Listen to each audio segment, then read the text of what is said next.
an original story narrated exclusively for Love Written in Silence. Aurore Ashcombe stands before the iron gates of the estate she once called home, her gloved hands trembling. Despite the stillness she forces into her posture, the February wind cuts through her traveling cloak as the carriage behind her pulls away, leaving her alone with the weight of 2 years' absence pressing against her chest. Inside those stone walls, servants whisper that the Duke has moved on, that her rooms have been sealed and forgotten. But Aurora has received a letter, brief, formal, unsigned, summoning her back without explanation. She lifts her chin and walks forward, each step a quiet act of courage, unaware that within her locked chambers, fresh flowers wait in the winter light, placed by hands she believes have long since released her. The west wing of Ashcombe Hall rose before her like a monument to memory. Aurora paused at the entrance, her breath forming small clouds in the cold air. The stone facade remained unchanged, its gray severity softened only by the climbing ivy that had advanced further up the walls during her absence. She had departed in autumn 2 years prior, when the leaves were turning, and the household whispered behind closed doors. Now she returned in the brittle heart of winter, when the gardens lay dormant, and the sky pressed low and colorless over the estate. The door opened before she could reach for it. Mrs. Hollowell, the head housekeeper, stood in the threshold with the same impeccable posture Aurora remembered. Her face revealed nothing beyond professional courtesy. "Your Grace," Mrs. Hollowell said, stepping aside. "Welcome home." The words carried no warmth, no relief, no judgment. They were simply stated fact. Aurora stepped into the entrance hall and felt the familiar chill of the stone floors through her boots. The interior smelled of beeswax and wood smoke, underlaid with something she could not quite name, a scent of preservation, of time held carefully in place. "Your chambers have been prepared," Mrs. Hollowell continued, taking Aurora's cloak with practiced efficiency. "Shall I have tea sent up?" "Thank you, no." Aurora's voice sounded strange to her own ears after hours of travel silence. "I would prefer to settle in first." The housekeeper inclined her head. 2 footmen appeared to collect Aurora's modest luggage, 2 trunks only, containing what remained of the life she had built in her sister's household in the north. She had left Ashcombe Hall with 4 times that amount, but much had been sold or given away in the intervening years. A woman living on family charity learned to travel light. As she moved through the corridors toward the west wing, Aurora observed the household with careful attention. The floors gleamed with recent polishing. Fresh flowers, hothouse roses, unseasonable and expensive, stood in vases on the hall tables. Portraits of previous dukes and duchesses of Ashcombe gazed down from the walls with painted indifference.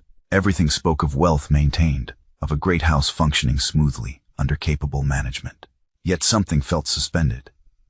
The servants she passed offered respectful greetings, but did not meet her eyes for more than a moment. Their movements carried a quality of careful neutrality, as though they had been instructed to show neither welcome nor rejection. Aurora understood. In a household of this size, the staff's allegiances mattered. They would wait to see how the situation resolved before committing to any display of loyalty. She climbed the stairs to the 2nd floor, where the family apartments were located. Her footsteps echoed on the marble. Behind her, the footmen followed with her trunks, silent as shadows. When they reached the familiar door, heavy oak with brass fittings that had been polished to a mirror shine, Mrs. Hollowell produced a key from the ring at her waist. "The rooms have been kept locked, Your Grace," the housekeeper said, fitting the key into the mechanism. As per His Grace's instructions, the lock turned with a heavy click. The door swung inward. Mrs. Hollowell stepped aside, allowing Aurora to enter first. The sitting room appeared exactly as she remembered it, yet utterly transformed by the weight, absence. The furniture stood in the same positions, the writing desk by the window, the settee before the fireplace, the bookshelf filled with volumes she had collected during her marriage. But the air held a quality of stillness that spoke of rooms unoccupied, of space waiting without purpose. Aurora moved slowly into the chamber, her senses absorbing details. The curtains had been drawn back, allowing pale winter light to fill the room. No fire burned in the grate, but the room was not as cold as she had expected. Someone had taken the chill off anticipating her arrival. "I will have a fire laid immediately," Mrs. Hollowell said from the doorway, "and hot water brought up for washing." "Thank you." Aurora removed her gloves, laying them on the side table. Her hands looked pale in the gray light, the wedding band still circling her finger. Despite 2 years of separation, she had never removed it. To do so would have been to make a decision she was not prepared to make. The footmen deposited her trunks and withdrew. Mrs. Hollowell remained a moment longer, her expression carefully neutral. "Will your grace require anything else?" "No, thank you, Mrs. Hollowell." The housekeeper curtsied and departed, closing the door behind her with a soft click. Aurora stood alone in the center of the sitting room, surrounded by the furnishings of her former life. She moved to the window and looked out over the grounds.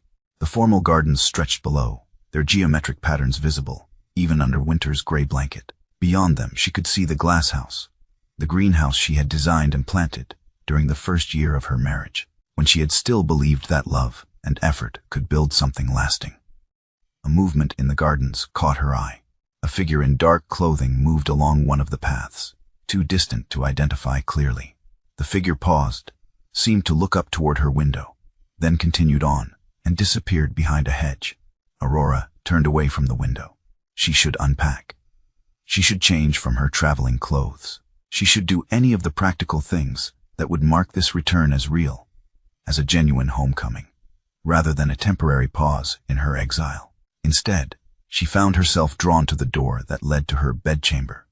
Her hand rested on the handle for a long moment before she pressed down and entered. The bedchamber was smaller than the sitting room, but more intimate. The 4-poster bed dominated the space, its curtains drawn back and tied with silk cords. The dressing table stood beneath the window, its mirror draped with cloth. Aurora had covered it herself before leaving, unable to face her own reflection in this space that had become a prison of expectation and disappointment. But it was not the covered mirror that stopped her breath. It was the flowers. On the dressing table, arranged in a simple crystal vase, sat a bouquet of fresh blooms. Winter jasmine, its yellow flowers bright against the gray light. White hellebore, delicate and rare. Early snowdrops, their bell-shaped heads nodding slightly in the draft from the window. Aurora stood frozen, her heart suddenly loud in her ears. She moved forward slowly, as though approaching something that might vanish if she moved too quickly. Her fingers reached out and touched one of the jasmine blossoms. The petals were soft, alive, real. These were not dried flowers preserved from some earlier season. These were fresh, recently cut, carefully arranged. Someone had been in this room. Someone had placed these flowers here, knowing she would find them. The door had been locked. Mrs. Hollowell had unlocked it herself, the first time it had been opened since Aurora's departure. Yet here were flowers that could not have been placed more than a day ago, perhaps less. Aurora's mind raced through possibilities. A servant with access to a second key. Mrs. Hollowell herself, acting on instructions. But whose instructions, and why? She lifted the vase carefully and examined it. The crystal was familiar, part of a set she had received as a wedding gift. The water inside was clear and fresh. Whoever had arranged these flowers had done so with knowledge and care. Winter jasmine, hellebore, snowdrops. Each required specific cultivation to bloom in February's cold. These were not common flowers purchased from a market. These had been grown deliberately, tended carefully, harvested at precisely the right moment. Aurora set the vase down and stepped back. Her reflection appeared in fragments in the uncovered portions of the mirror, her face pale, her eyes wide. Her expression caught between hope and fear. Someone had been thinking of her. Someone had entered this locked room and left a message in the language of flowers. The question that burned through her chest was simple and terrible. Who and why now, after 2 years of silence? She turned and walked back to the sitting room. Through the window, the gardens lay empty. The figure she had seen earlier had not reappeared. The house around her was quiet, the only sound the distant murmur of servants going about their duties in other wings. Aurora sat down on the settee and folded her hands in her lap. She had returned to Ashcombe Hall expecting neglect, expecting to find her rooms abandoned, and her presence barely tolerated. Instead, she had found preservation, careful, deliberate, secretive preservation. The implications made her chest tight with an emotion she was afraid to name. She had been told, in the careful language of family letters and servants' gossip, that the Duke had moved on, that he was considering the question of succession, which required either an heir or a new wife, that her failure to provide a child had made her presence more burden than blessing. She had believed those whispers. She had internalized them during 2 years of quiet exile in her sister's household, where she was treated with kindness, but also with a certain careful pity. The childless wife, the woman set aside, the Duchess who had failed in her primary duty. But fresh flowers in a locked room told a different story. They spoke of attention, of care, of someone who remembered. The question was whether that remembrance was love or merely guilt, whether it was genuine feeling or simply the conscientious maintenance of what had once been valued. A knock at the door interrupted her thoughts. "Come in," she called. A young maid entered, carrying a coal scuttle and kindling. "Begging your pardon, Your Grace. I've come to lay the fire." Aurora watched as the girl knelt at the hearth and began arranging kindling with practiced efficiency. She was perhaps 16, with red hair tucked under a cap and freckles across her nose. Aurora did not recognize her. She must have been hired during the past 2 years. "What is your name?" Aurora asked gently. The girl glanced up, startled. "Mary, Your Grace." "Have you worked here long, Mary?" "Just over a year, Your Grace." The girl returned her attention to the fire, striking a match and holding it to the kindling. Small flames began to lick at the wood. "Do you know who maintains the West Wing?" Aurora kept her voice casual, conversational. "The rooms must be cleaned regularly, even when unoccupied." Mary's hands stilled for just a moment before resuming their work. "Mrs. Hollowell oversees all the housekeeping, Your Grace. She would know better than me." It was a careful non-answer. Aurora recognized the signs of a servant who had been instructed not to gossip. She tried a different approach. "The flowers in my bedchamber are lovely. Do they come from the estate's greenhouse?" "I couldn't say, Your Grace." Mary stood, brushing soot from her apron. "Will there be anything else?" "No, thank you, Mary." The girl curtsied and departed quickly, clearly relieved to escape interrogation. Aurora listened to her footsteps retreat down the corridor. The fire was beginning to catch now, warmth slowly spreading into the room. She rose and returned to the bedchamber. The flowers sat on the dressing table, innocent and beautiful, and utterly mysterious. Aurora reached out and touched the hellebor's white petals. In the language of flowers her mother had taught her, hellebore meant relieve my anxiety. Whether that message was intended for her, or was merely coincidence, she could not yet say, but she would find out. She had returned to Ashcombe Hall, expecting nothing. Now she had a question, demanded answering, and Aurora had learned during 2 years of exile that she was stronger than she had once believed. If someone was speaking to her in the language of flowers, she would learn to listen, and she would discover whether the message was one of love or merely the elaborate courtesy of guilt. The winter light was already fading. Evening came early in February. Aurora moved to the window and looked out at the darkening gardens. Somewhere in this house, someone knew the truth. Somewhere in these halls, someone held the key to the locked room and the mystery of the flowers. She would find them, and she would demand an answer. The following days established a pattern. Aurora rose early, dressed with the help of a lady's maid who had been assigned to her. A quiet woman named Ellen who answered questions with polite brevity and volunteered nothing. She took breakfast in her sitting room, rather than in the formal dining room, a decision that felt less like choice and more like instinct. She was not ready to claim her place at the Duchess's seat. Not yet. She spent her mornings reading or working on correspondence, writing to her sister to confirm her safe arrival. She took walks in the gardens when the weather permitted, wrapped in her warmest cloak against the February cold, and she observed. The household ran with clockwork precision. Mrs. Hollowell managed the staff with quiet efficiency. The footmen moved through their duties with professional discretion. The cook sent up meals that were well prepared, but not elaborate. The food of a household, maintaining standards, rather than celebrating. But beneath the surface routine, Aurora began to notice patterns that did not quite fit. Certain corridors in the west wing gleamed with more frequent polishing than others. The path from the main house to the greenhouse showed signs of regular use, despite the season making garden work minimal. And twice she glimpsed a figure in the distance, always too far away to identify clearly, who seemed to be watching before disappearing around corners or through doorways. On the third morning, she woke to find fresh flowers on her dressing table. The previous bouquet had been removed during the night. She had not heard anyone enter, which meant the visitor moved with extraordinary stealth and replaced with a new arrangement. This time the blooms were different. Rosemary, its needle-like leaves fragrant and green, purple heliotrope, rare and delicate, and white camellias, their petals perfect and unblemished. Aurora sat at the dressing table and studied the arrangement. Rosemary for remembrance, heliotrope for devotion, white camellia for waiting. If these were deliberate choices, the message was clear. I remember.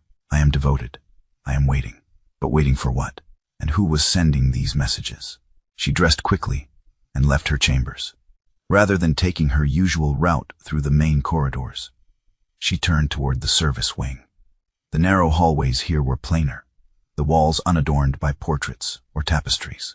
She passed the linen room, the silver pantry, the butler's office. A housemaid carrying fresh sheets stopped and curtsied, her eyes widening in surprise at seeing the Duchess in this part of the house. "Good morning," Aurora said pleasantly. "I am looking for the housekeeper's office. I seem to have lost my way." It was a transparent fiction. She knew exactly where Mrs. Hollowell's office was located, but it gave her an excuse to be here.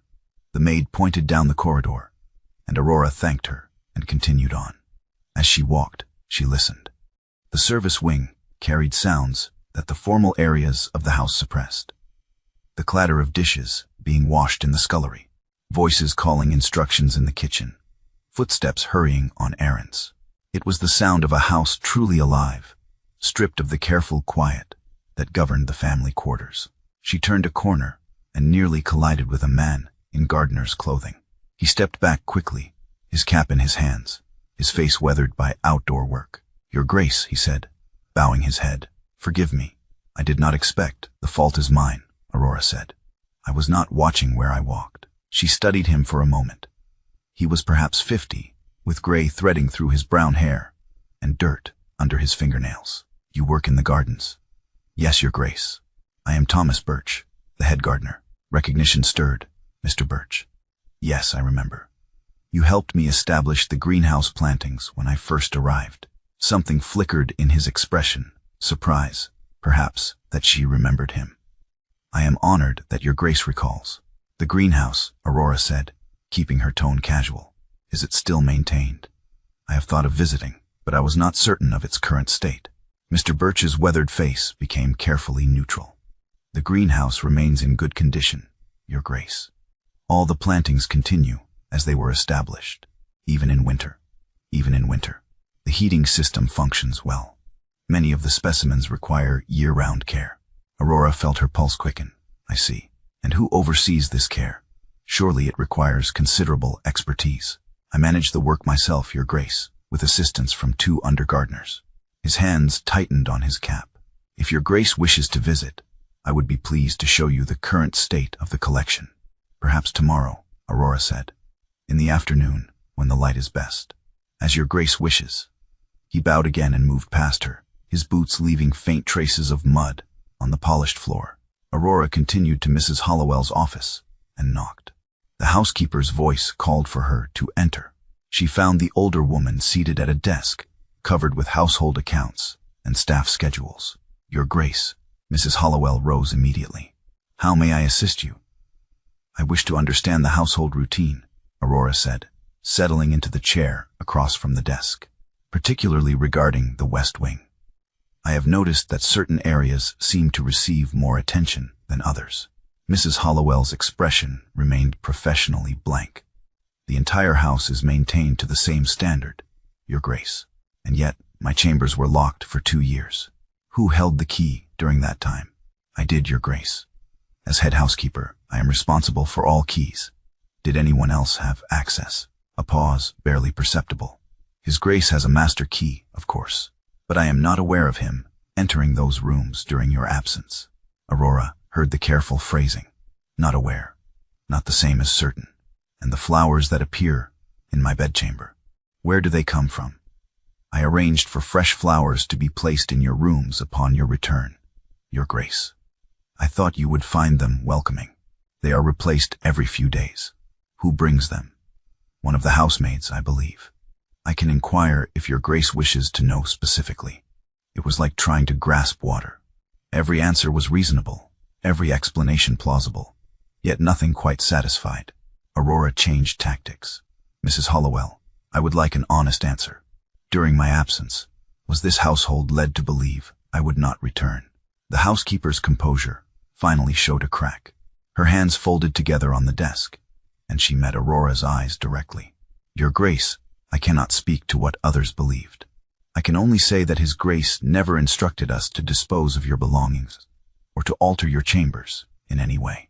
We were told to maintain them as they were, for 2 years, for as long as necessary. The words hung in the air between them. Aurora studied the older woman's face and saw something she had not expected. Sympathy. Not pity, but genuine sympathy, as though Mrs. Hollowell understood more than she was permitted to say. Thank you, Aurora said quietly. That will be all. She left the office and made her way back to the main house through a different route, one that took her past the library.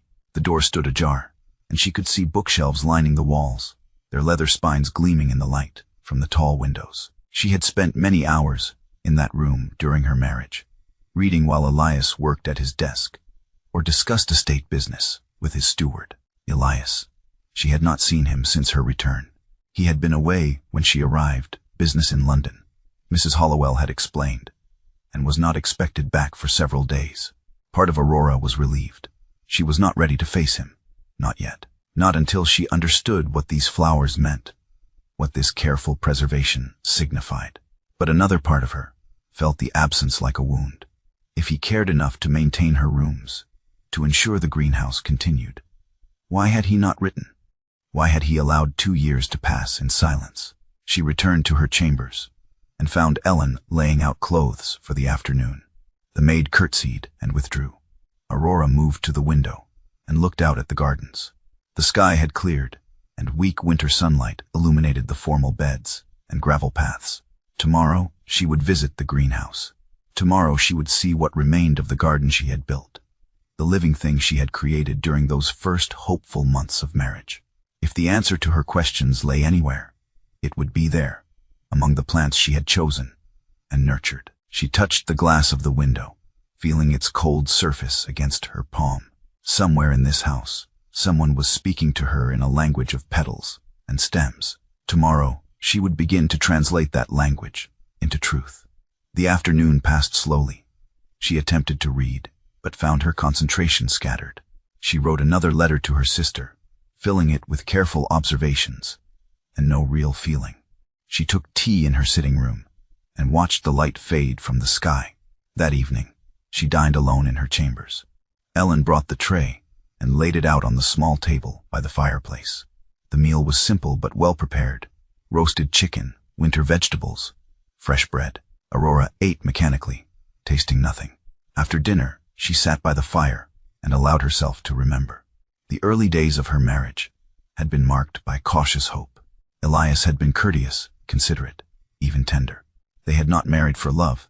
Theirs had been an arrangement between families, advantageous to both. But Aurora had believed that affection might grow with time.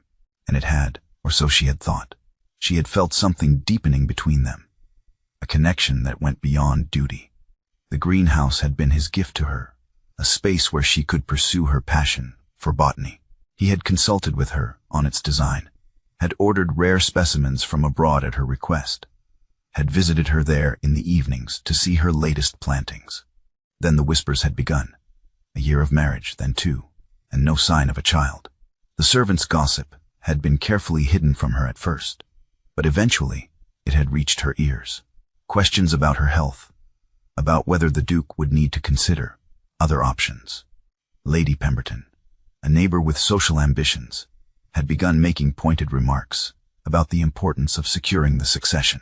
Aurora had felt herself becoming a problem to be solved.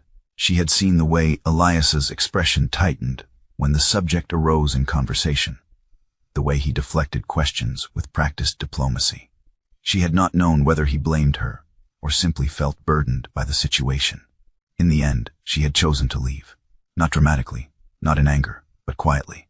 She had told him she wished to visit her sister, and he had not objected. She had packed her belongings and departed, and he had not asked her to stay. That had been the worst of it. Not cruelty, not rejection, but simple acceptance of her departure, as though her presence or absence made little difference. Yet now, there were flowers in her locked room. Now there was a greenhouse still maintained according to her plans.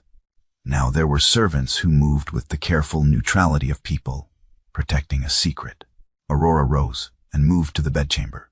The flowers sat on the dressing table, their colors muted in the firelight. She touched the white camellia, its petals cool and smooth. Waiting. Someone was waiting. The question was whether she had the courage to discover who and why, and what it might mean for the careful distance she had built around her heart. She undressed and climbed into bed. The sheets were cold at first, then gradually warmed. She lay in the darkness and listened to the house settling around her. Somewhere below, a door closed. Somewhere in the distance, a clock chimed the hour. Sleep came slowly, and when it did, she dreamed of flowers blooming in winter, of greenhouses filled with impossible light, of a voice calling her name through corridors that stretched endlessly into shadow. The greenhouse stood at the far edge of the formal gardens, accessible by a gravel path that wound through dormant rose beds and past empty fountains. Aurora walked slowly, her cloak pulled tight against the February wind. The sky was clear today, the sunlight thin but bright, making the frost on the grass sparkle like scattered diamonds. She had not visited the greenhouse since her return. Part of her had been afraid of what she might find: neglect, abandonment, the slow death of everything she had planted. But Mr. Birch's words had suggested otherwise. All the plantings continue as they were established. As she rounded the final hedge, the greenhouse came into view. The structure was exactly as she remembered. A graceful building of glass and iron, its peaked roof catching the light, its walls revealing the green shadows of plants within. Steam rose from the heating vents, a sign that the system was functioning. She approached the door and found it unlocked. The handle turned smoothly under her hand. She stepped inside and was immediately enveloped in warmth and the rich scent of earth and growing things. For a moment, she simply stood and breathed. The air was humid, thick with life.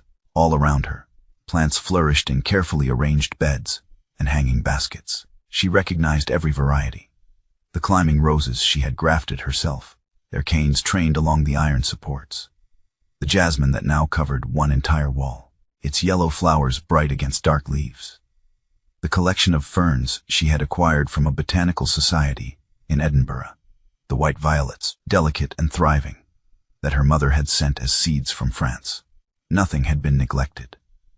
Everything had been maintained with extraordinary care. More than maintained, the plants had been developed, encouraged to reach their full potential. The roses showed signs of expert pruning. The jasmine had been trained with patience and knowledge.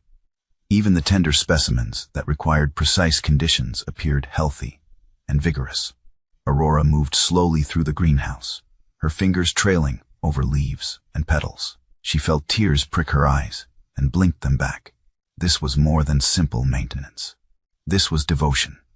Someone had continued her work, had understood her vision, and brought it to fruition.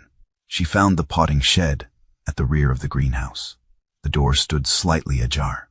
She pushed it open and stepped into the small workspace. Tools hung neatly on the walls. Bags of soil and fertilizer were stacked in the corner, and on the workbench, weighted down by a smooth river stone, lay a stack of papers. Aurora approached slowly. She recognized the papers immediately. They were her own sketches and notes, the plans she had drawn during that first year of marriage. She had thought them lost or discarded. Instead, they had been preserved, kept safe in this quiet space. She lifted the stone and picked up the top sheet. It was her drawing of the greenhouse's planting layout, rendered in pencil with notes in her own handwriting about light requirements and watering schedules. But in the margins, in a different hand, strong, masculine, familiar, were additional notes. Grafting completed March 1871. Bloomed successfully June 1871. Added fertilizer per Kew Gardens recommendation. Her breath caught. She shuffled through the other papers. Each bore similar annotations. A careful record of cultivation progress, written in Elias's hand. Dates, observations, questions answered through research and experimentation. The most recent entry was dated 3 days ago. Prepared winter jasmine cuttings for her Grace's chambers. Aurora set the papers down carefully. Her hands were shaking. She looked around the potting shed with new eyes, seeing now what she had missed at first glance. This was not Mr. Birch's workspace. The tools were too fine, the organization too particular. This was where Elias came. This was where he had continued her work, speaking to her in the language of roots and stems and careful cultivation. She heard footsteps on the gravel path outside.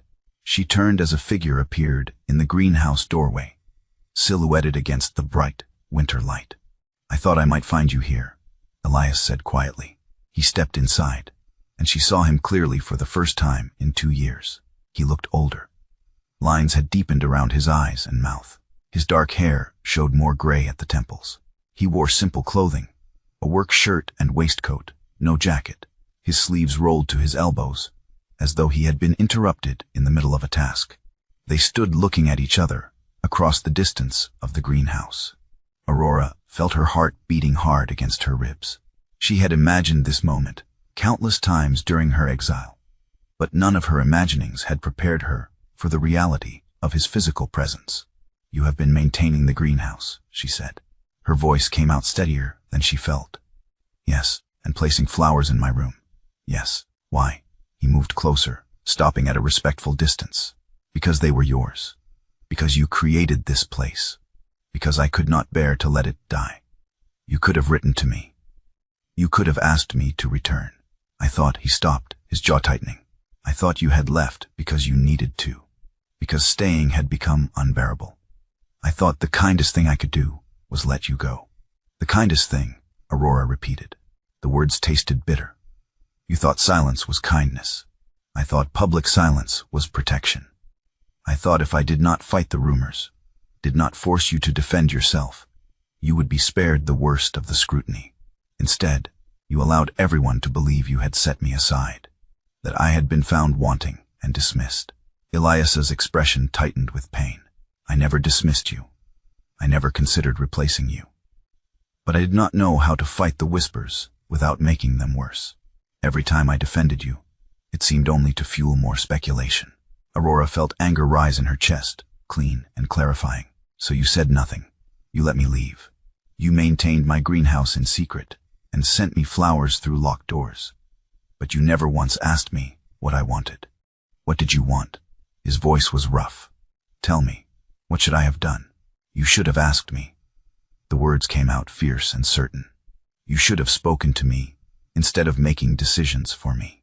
You should have trusted that I was strong enough to face the gossip, rather than assuming I needed to be protected from it." He flinched as though she had struck him. "You are right. I see that now. I thought I was sparing you pain, but instead He stopped, struggling for words. "I erased you. I made you invisible, and I am sorry." The apology hung in the air between them. Aurora felt something in her chest begin to crack, the careful armor she had built around her heart, showing fissures. "I found your notes," she said, gesturing toward the potting shed. "Your records of the plantings. I wanted to continue what you started. I wanted," he paused, and when he spoke again, his voice was quieter. "I wanted to keep you present, even when you were gone. Every plant I tended felt like a conversation with you. Every bloom felt like a letter I could not write." "Why could you not write?" The question came out raw. "Why could you speak to me in flowers, but not in words?" "Because I did not know what to say. Because I was ashamed of my failure. Because I had promised to protect you, and instead I had allowed you to become the subject of cruel speculation."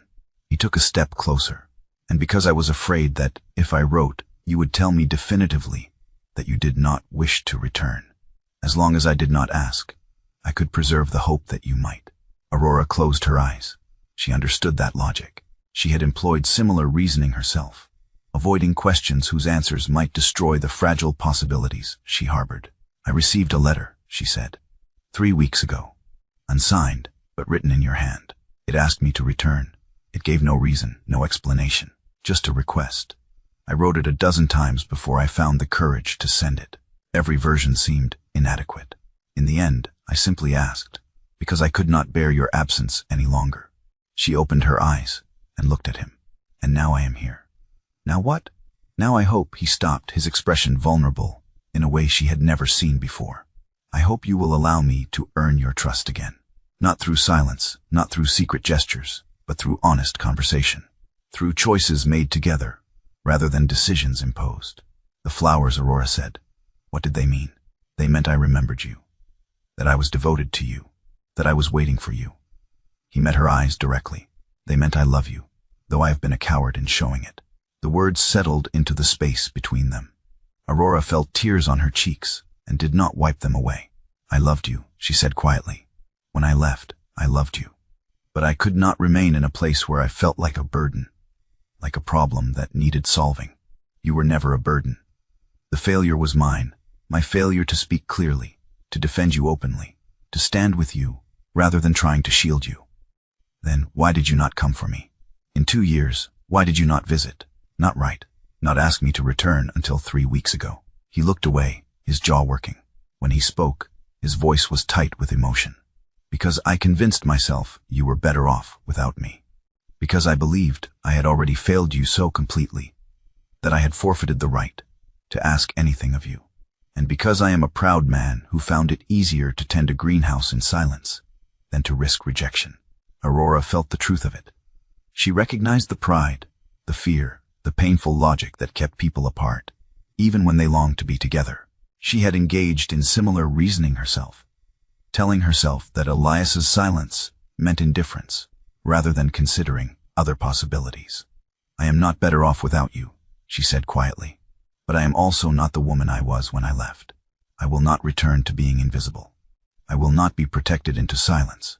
I do not want you invisible. I want you here present, speaking your mind. I want your voice in every decision that affects us both." She studied his face, searching for deception or reservation. She found only exhaustion and hope and something that looked like love worn thin by time and distance. "Then we begin again," she said, "not as we were, but as we are now, with honesty instead of assumptions, with conversation instead of silence." "Yes," the word came out like a prayer. He moved closer, and she did not step back. He reached out slowly, giving her time to refuse, and took her hand. His fingers were warm, calloused from garden work. She felt the touch like a shock through her entire body. "I have missed you," he said, "every day, every moment." "I have missed you too," she admitted, "even when I was angry, even when I told myself I should not." They stood together in the greenhouse, surrounded by growing things, by the evidence of his devotion, and her vision brought to life through patient cultivation. Outside, the winter wind rattled the glass panes. Inside, warmth and life persisted. It was not a perfect reunion. Too much had been broken, too much time lost. But it was a beginning, and that was enough. Lady Pemberton arrived on Thursday afternoon, accompanied by her daughter Cecilia, and announced by a flurry of servants preparing the drawing room for visitors. Aurora received word from Mrs. Hollowell and felt her stomach tighten with apprehension. She had known this encounter was inevitable. Lady Pemberton was a fixture of local society, a woman whose opinions carried weight and whose interest in the Ashcombe succession had been anything but subtle. Aurora dressed carefully in a gown of deep blue wool, elegant but not ostentatious. She arranged her hair in a simple style and descended to the drawing room with her spine straight and her expression composed. Whatever Lady Pemberton intended, Aurora would meet it with dignity. She found her guests already seated, teacups balanced on delicate saucers.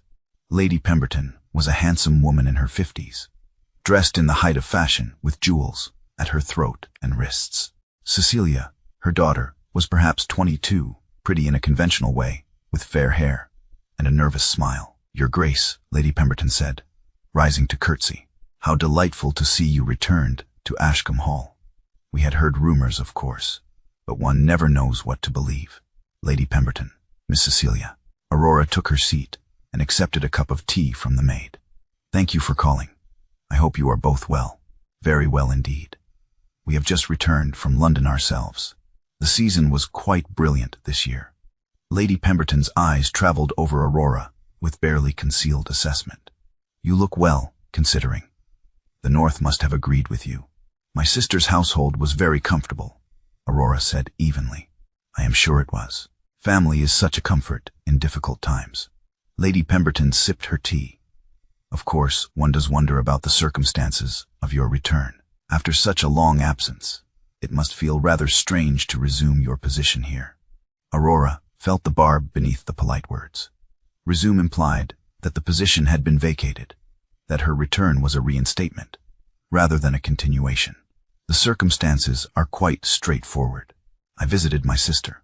Now I have returned home. How lovely. Cecilia spoke for the first time, her voice bright and empty. The estate must seem so different after 2 years away. Have you found many changes?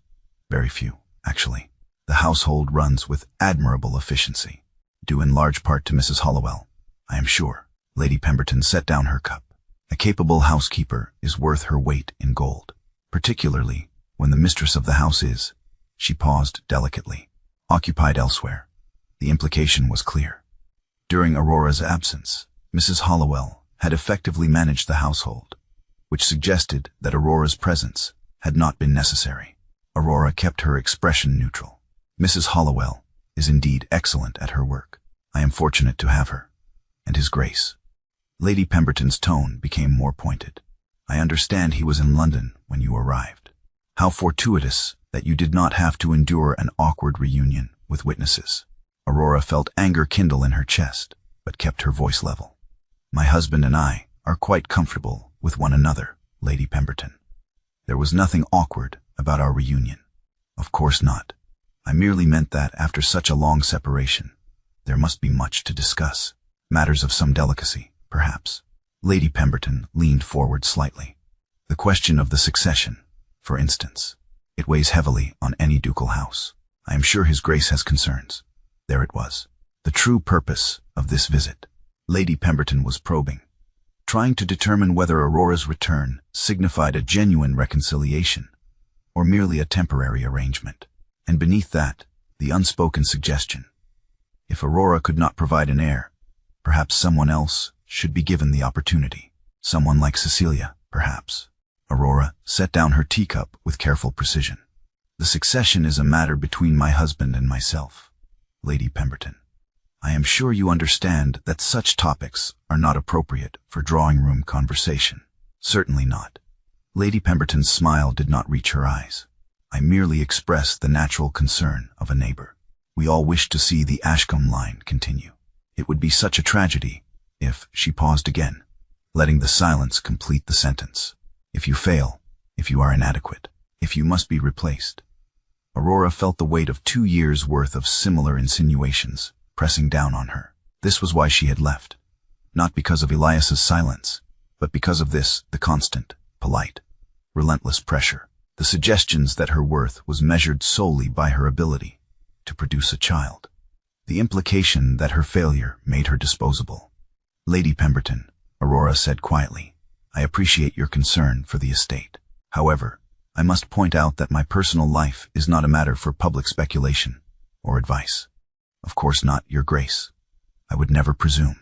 Lady Pemberton rose, Cecilia following suit. We have taken enough of your time. Thank you for receiving us. They made their farewells and departed, leaving Aurora alone in the drawing room. She sat very still, her hands folded in her lap, and allowed herself to feel the full weight of what had just occurred. Nothing had changed. The social machinery that had driven her into exile was still functioning. Lady Pemberton and women like her still believed they had the right to judge, to speculate, to apply pressure, and Aurora was expected to endure it with grace and silence. But she was no longer the woman who had left 2 years ago. She had learned, in her sister's household, that she could survive without Ashcombe Hall.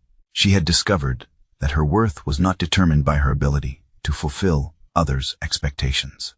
She had found a core of strength she had not known she possessed. If she remained here, it would be by choice. not because she had nowhere else to go, not because social pressure demanded it, but because she genuinely chose this life, this place, this man. The question was whether that choice was possible, whether she could remain in a household where her position was constantly questioned, her value constantly measured against an impossible standard. She rose and walked to the window. The garden stretched before her, gray and dormant under the winter sky. Somewhere beyond them, the greenhouse stood with its warmth and life. Somewhere in this house, Elias was going about his duties, managing the estate, navigating the same social pressures that constrained her. He had said he wanted her voice in every decision. He had promised honesty instead of protection. But words were easy. The test would come when those promises confronted the reality of people like Lady Pemberton, of social expectations that could not simply be dismissed. Aurora pressed her palm against the cold glass of the window. She had a decision to make. She could stay and fight for her place here, demanding respect and agency, or she could leave again, this time with full knowledge that she was choosing herself over a situation that might never truly change. The choice was hers. For perhaps the first time in her marriage, the choice was genuinely, completely hers. And that realization, more than anything else, gave her the clarity she needed. That evening, Aurora sat at the writing desk in her chamber and began a letter, not to her sister this time, but to Elias. She wrote carefully, weighing each word. She described Lady Pemberton's visit and the implications beneath the polite conversation. She explained how such encounters had accumulated during her marriage, each one adding weight until she had felt crushed beneath expectations she could not meet. She wrote about the difference between being loved in private and being defended in public, about the pain of watching him navigate social situations by deflecting rather than confronting. She wrote about her time away, about the slow process of rebuilding her sense of self, about learning that she was more than her ability to provide an heir, more than her position as Duchess, about discovering that she could survive alone, which paradoxically made her better able to choose partnership. Finally, she wrote about her decision. She would not remain at Ashcombe Hall under the current conditions. She would not return to a life where her worth was constantly questioned, and her husband protected her through silence, rather than standing with her openly. If he wanted her presence, he would need to demonstrate that he valued it publicly, not just in the private language of flowers and greenhouse cultivation. She sealed the letter and left it on his desk in the library. Then she returned to her chambers and began, quietly, to pack. Elias found the letter after dinner. He read it standing at his desk, the pages trembling slightly in his hands. When he finished, he set it down carefully and stood very still, staring at the words, without seeing them. She was leaving. Again. And this time he understood with perfect clarity that if he let her go, she would not return. This was not a retreat born of pain and confusion. This was a choice born of strength and self-respect. He had failed her, not through cruelty or indifference, but through cowardice. He had loved her privately, while allowing her to be diminished publicly. He had tended her garden, while letting her reputation wither. He had preserved her rooms, while failing to preserve her dignity. The realization cut through him like a blade. He had believed himself considerate, protective. Instead, he had been complicit in her erasure. He left the library and climbed the stairs to the west wing. Rain had begun to fall, streaking the windows with water that caught the lamplight. He walked the familiar corridors until he reached her door and knocked. "Come in," her voice called. He entered and found her standing by the window, still dressed in the blue gown she had worn to receive Lady Pemberton. Her expression was composed but distant, as though she had already begun the process of detachment. "I read your letter," he said. "I thought you might. You are leaving." "Yes. When?" "Tomorrow morning. I have sent word to my sister. She will expect me by week's end." Elias felt panic rise in his chest. Tomorrow. He had tonight to change her mind, to find the words he should have spoken 2 years ago. "Please," he said. "Please do not go. Give me a reason to stay. I love you. You loved me before. It was not enough." Her voice was steady, without anger or accusation, simply stating fact. "I was wrong," he said, "in how I loved you, in what I thought love required. I believed protection meant shielding you from difficulty. Instead, I should have stood beside you and faced it together. Yes, I allowed people like Lady Pemberton to question your position because I thought ignoring them was the dignified response. I did not understand that my silence gave them permission to continue. Yes, I made decisions for you instead of with you. I assumed I knew what you needed, rather than asking. Yes, she turned from the window to face him fully.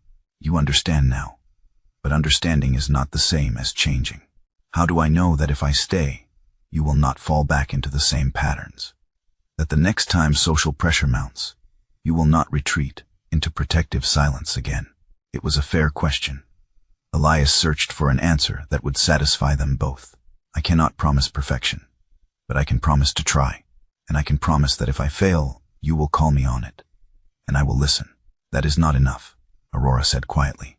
I need more than private promises. I need public demonstration that my position here is secure, that you value my presence enough to defend it openly. Tell me what you need. Tell me what would make the difference. She was silent for a long moment, her gaze searching his face. I need you to make a choice. Tomorrow, Lady Pemberton will tell everyone she knows about my return and about our awkward tea. The gossip will begin again.